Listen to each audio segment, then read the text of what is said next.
Tonight, a local murder case is gaining national attention. Wavy News 10 was the first to report the disappearance of Venus Stewart from Newport News. On April 26, 2010, her parents reported her missing from their Michigan home.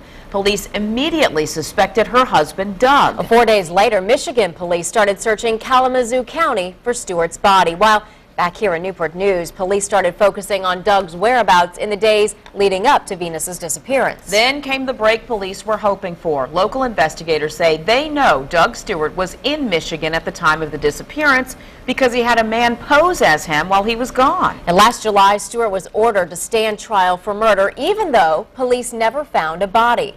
In February of this year, the trial started. A jury of 9 women and 4 men found Stewart guilty of premeditated first-degree murder and sentenced him to life in prison. Tonight, the case will be featured on Dateline NBC. 10 on your side, Suri Crow has a preview and new information about the convicted killer. Suri.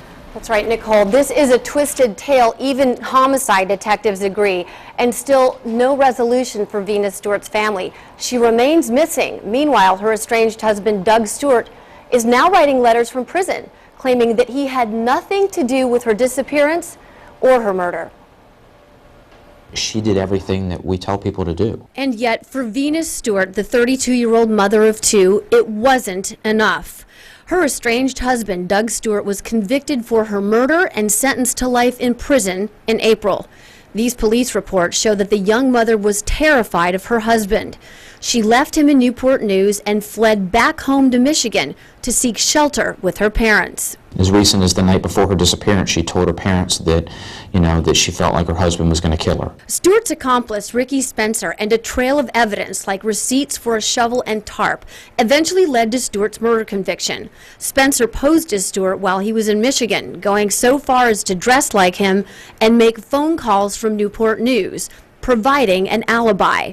But Spencer says that Stewart called him from Michigan and explained what really happened the night that Venus Stewart disappeared after a trip to the mailbox. He was able to get her in that headlock with his arms, and he said that a drop of blood came from her nose. From prison, Doug Stewart continues to insist that he did not murder his wife. He still maintains his innocence. As recently as in the last week or 2, he's actually written a letter to the St. Joseph County prosecutor, once again maintaining his innocence. In that letter, he details that Mr. Spencer must know where his wife's body is. Venus's body has never been found. Police say that Stewart told Spencer that he hid her body in a place, quote, that they'll never find her. Her family desperately wants to find Venus Stewart's body, and they continue to search.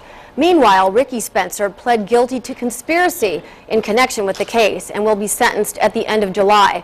Prosecutors have recommended a year in jail, something Venus's family isn't happy about at all. Suri Crow, 10 on your side.